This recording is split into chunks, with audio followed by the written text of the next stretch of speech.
Halo semuanya, di tengah dinamika geopolitik global, Indonesia sebenarnya memiliki peluang emas untuk melesat menjadi negara maju.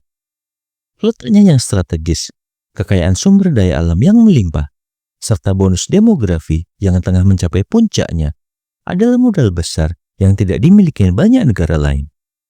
Seharusnya ini menjadi momentum bagi Indonesia untuk menarik investasi besar-besaran dan mengembangkan sektor industri serta teknologi. Namun sayangnya, ada segelintir pihak yang lebih sibuk menciptakan konflik dan provokasi ketimbang mendukung pembangunan bangsa. Mereka lebih memilih menghambat kemajuan dengan narasi negatif ketimbang bersatu untuk membawa Indonesia ke level yang lebih tinggi. Bagaimana kelanjutannya?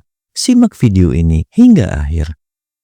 Namun sebelum melanjutkan, jangan lupa untuk subscribe terlebih dahulu channel ini agar tak ketinggalan info menarik lainnya. Dalam landscape ekonomi global, pergeseran rantai pasok dan diversifikasi investasi semakin mendorong perusahaan besar mencari lokasi produksi baru.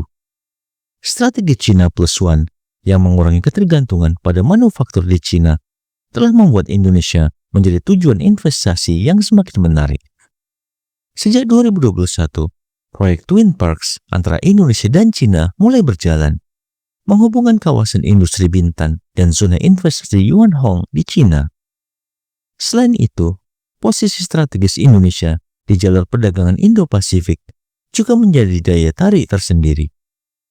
Dengan semakin banyaknya pelabuhan global yang dikuasai oleh China, Indonesia justru bisa memanfaatkan infrastruktur logistik mereka untuk meningkatkan daya saing produk ekspor. Tak hanya itu, Indonesia saat ini sedang menikmati puncak bonus demografi, di mana jumlah penduduk usia produktif lebih besar dibandingkan kelompok non-produktif. Jika dimanfaatkan dengan baik, ini bisa menjadi mesin pertumbuhan ekonomi yang luar biasa. Namun, jika peluang ini disia-siakan, Indonesia justru berisiko menghadapi lonjakan pengangguran akibat rendahnya kualitas SDM. Sayangnya, alih-alih fokus pada peningkatan keterampilan tenaga kerja dan stabilitas politik, ada kelompok-kelompok yang justru sibuk menggagalkan berbagai kebijakan pro-investasi. Mereka lebih suka melihat pemerintah gagal tanpa menyadari bahwa yang sebenarnya dirugikan adalah rakyat sendiri. Saat ini, investasi raksasa sudah ada di depan mata. Perusahaan seperti Tencent, Alibaba, dan Huawei telah berencana membuat pusat data di Batam.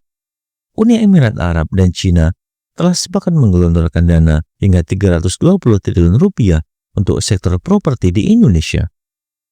Tak hanya itu, China Communication Construction Company juga siap berinvestasi dalam proyek infrastruktur di Bali dan Labuan Bajo, membangun pelabuhan, jalan, jembatan, hingga bandara. Bahkan, sejumlah pelabuhan strategis seperti Patimban, Kuala Tanjung, Bitung, dan Tanjung Priok telah masuk dalam radar investasi China.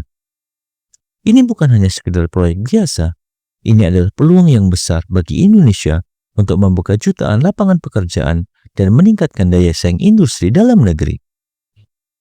Jika momentum emas ini disia-siakan, maka dampaknya akan sangat fatal bagi masa depan bangsa.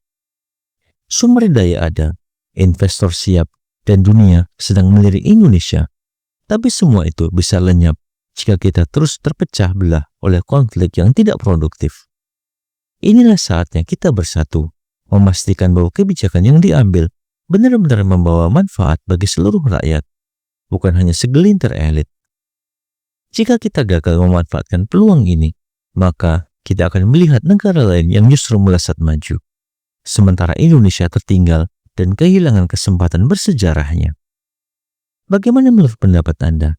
Silakan sampaikan di kolom komentar dan sampai jumpa di video menarik selanjutnya.